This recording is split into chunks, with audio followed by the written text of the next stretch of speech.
महिलाएं सिंदूर को लगाती हैं सुहाग के लिए, सुहाग लंबा होगा मेरा, मेरे पति की लंबी आयु होगी, उसी सिंदूर को गोबर पे महिलाएं टिक देती है। मरने के दिन तक वो मांग में सिंदूर रहता है, लेकिन पति मर जाते हैं कि ये मंगलसूत्र सुहाग की निशानी है। अगर मंगलसूत्र सुहाग की निशानी है तो हमारे देश की महिलाएं कभी विधवा नहीं होती।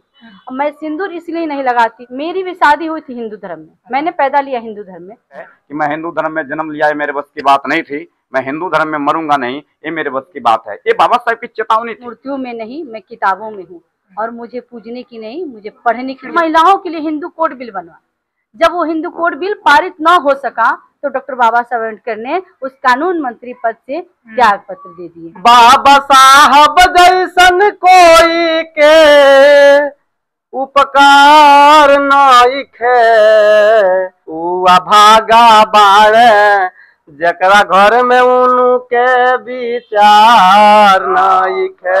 आने वाली पीढ़ी हमारे बच्चे, हमारे भविष्य हैं, तो ये मूर्ति इसलिए लगाया गया है ताकि नित उठकर हमारे समाज की महिलाएं जो अब अच्छी तरह से बाबा साहब को जानती भी नहीं है, तो नित उठ करके जब इस बाबा साहब की प्रतिमा को हमारे समाज के छोटे छोटे नौनिहाल बच्चे जब देखेंगे तो अपनी माँ से पूछेंगे कि माँ ये किसकी प्रतिमा लगी हुई है। तो हमारे समाज की महिलाएं हैं जो उनको बताएंगी।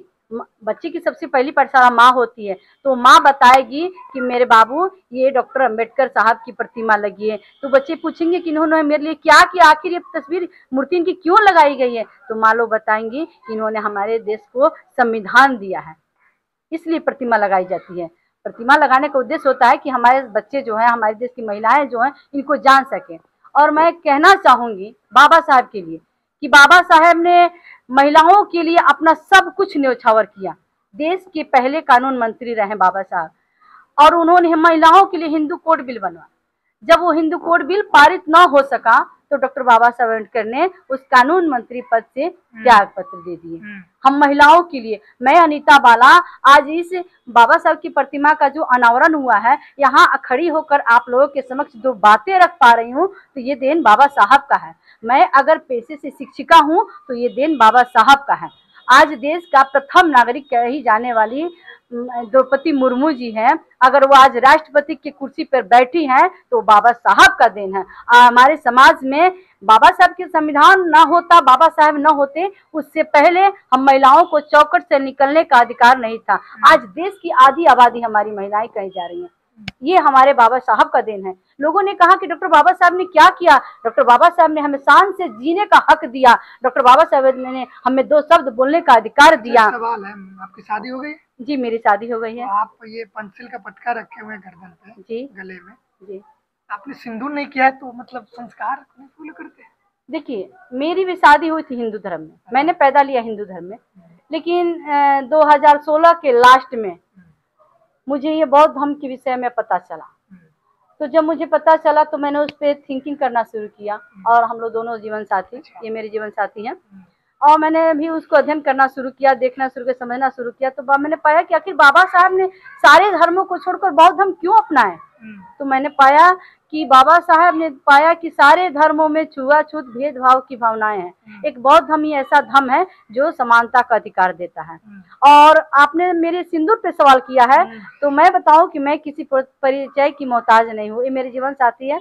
मैं सिंदूर इसलिए नहीं लगाती हूँ, इसके पहले मेरे शादी सिंदूर लगा था, मैं भी सिंदूर लगाती थी, मगर मैं इसलिए नहीं लगाती हूँ शादी सिंदूर कि शादी 2 आत्माओं का मिलन है।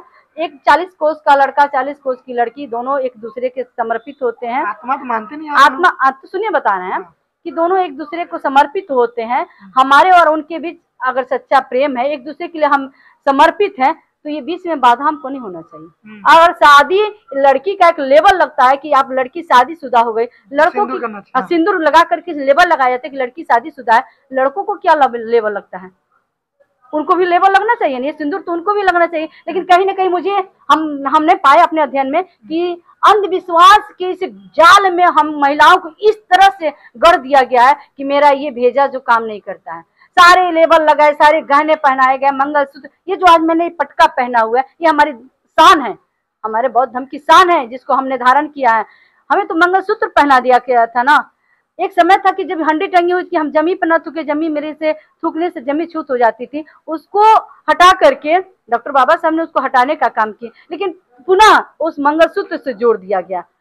कि ये मंगलसूत्र सुहाग की निशानी है। अगर मंगलसूत्र सुहाग की निशानी है तो हमारे देश की महिलाएं कभी विधवा नहीं होती। करेंगे तो आपके पति की आयु बढ़ेगी, ऐसा नहीं कहा जाता है। तो ठीक है, ऐसा कहा जाता है। मुझे भी पता था पहले, यही मेरे लिए भी ये लगा था कि सिंदूर लगाने से पति की उम्र बढ़ती है, लेकिन ऐसा नहीं होता है। अगर सिंदूर लगाने से पति की उम्र बढ़ती तो हमारे देश की महिलाएं कभी विधवा नहीं होती। मरने के दिन तक वो मांग में सिंदूर रहता है, लेकिन पति मर जाते हैं, तो फिर सिंदूर का क्या मतलब होता है? महिलाएं सिंदूर को लगाती हैं सुहाग के लिए, सुहाग लंबा होगा मेरा, मेरे पति की लंबी आयु होगी। उसी सिंदूर को गोबर पे महिलाएं टिक देती है, गोबर पे टिकती हैं। अच्छा। मैंने देखा है कि व्रत त्योहार जो पूजा पाठ लोग कराते हैं, पुरोहित लोग जो आते हैं पूजा पाठ कराते हैं, तो गोबर का गौरी गणेश बनवाते हैं, उसपे सिंदूर लगवा देते हैं। महिलाएं छठ व्रत जो भी पूजा पाठ करती हैं गोबर को टिक देती हैं सिंदूर से। गोबर देवता नहीं है? नहीं, गोबर देवता कैसे होता है? गोबर है तो गोबर है, वो आदमी का हो, जानवर का हो, पक्षी का हो, गोबर है तो गोबर है। वो कैसा देवता है? मैंने उसको देवता नहीं मानती, मैं नहीं मानती। अगर मेरा कोई देवता है तो है डॉक्टर बाबा साहब अम्बेडकर, मेरे कोई देवता है तो है भगवान बुद्ध, मेरे कोई देवता है तो माता सावित्रीबाई फुले हैं, फातिमा शेख है, फूलन देवी है। हमारी कोई देवी देवता है तो हमारी ये लोग देवता है, बाकी तो किसी गोबर देवता को हम नहीं मानते हैं। ठीक है, आपसे एक छोटा सा सवाल, छोटा सा जवाब चाहेंगे। आपको डर नहीं लग रहा है? सिंदूर नहीं लगा रही है आपकी वाइफ, आपका उम्र घट रहा होगा। देखिए, डर की बात जहाँ तक ये है तो सबसे पहले मैं आपको और आपके चैनल के माध्यम से सभी दर्शकों को नमो बुद्धाय जय भीम करता हूँ। जब हम तथागत बुद्ध को पढ़ लिए और बाबा साहब को पढ़ लिए तो मेरे अंदर से डर खत्म हो गया। आज डर होता तो मैं अपनी पत्नी को लेकर के रात बिरात चलता। पेशे से हम शिक्षक हैं दोनों, लेकिन हमें डर नहीं है। जहाँ भी लोग बुला दें, चाहे वो बिहार में हो चाहे उत्तर प्रदेश में हो, लेकिन आज तो बाबा साहब का ये देन है कि हम लोग 4 व्हीलर से चल रहे हैं। लेकिन जब मैं बाइक से चलता था तो भी मुझे डर नहीं लगता था, इसलिए कि मैं इस बात है कि आपका आयु घट रहा, सिंदूर नहीं कर रहे, आपके परमिशन से हो रहा है, अपने मन से कर रही है। देखिए, आपका जो ये सवाल है तो मेरे डर से नहीं कर रही हैं, इन्होंने तर्क किया और तर्क के माध्यम से इनको लगा कि सिंदूर की जरूरत नहीं है, बस इसलिए नहीं करती हैं। अच्छा, आपको भी लगता नहीं जरूरत है? नहीं, मुझे भी नहीं लगता है। बौद्ध धर्म में जो है सिंदूर का कोई महत्व नहीं है। हम एक दूसरे का जो है साथी हैं, हम एक दूसरे का सहयोग करना है, मदद करना है।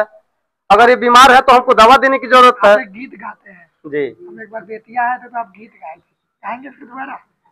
बिल्कुल। बाबा साहब जैसन कोई के, बाबा साहब किसी एक जाति, एक समुदाय, एक लिंग के लिए काम नहीं किए। बशर्ते जो लोग पढ़ते नहीं है वह इस बात को कहते हैं कि बाबा साहब केवल अनुसूचित के लिए, अनुसूचित जनजाति के लिए काम करते हैं। और अपने गीत के माध्यम से, आपके चैनल के माध्यम से मैं अपने सभी बुद्धिजीवी वर्ग और राजनेताओं को भी कहना चाहता हूं कि बार बार हर जगह मंचों पर भी होता है दलित दलित। क्या भारतीय संविधान में दलित शब्द लिखा है? तो हमारे ख्याल से दलित शब्द जो है उसको रोकना चाहिए।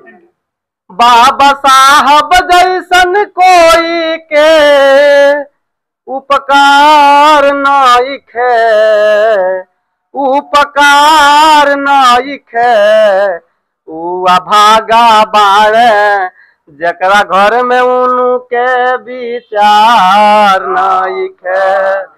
बाबा साहब जैसन कोई के उपकार नाइक है, ऊ अभागा बाड़े जकरा घर में उनके विचार नाइक है। थैंक यू, शुक्रिया।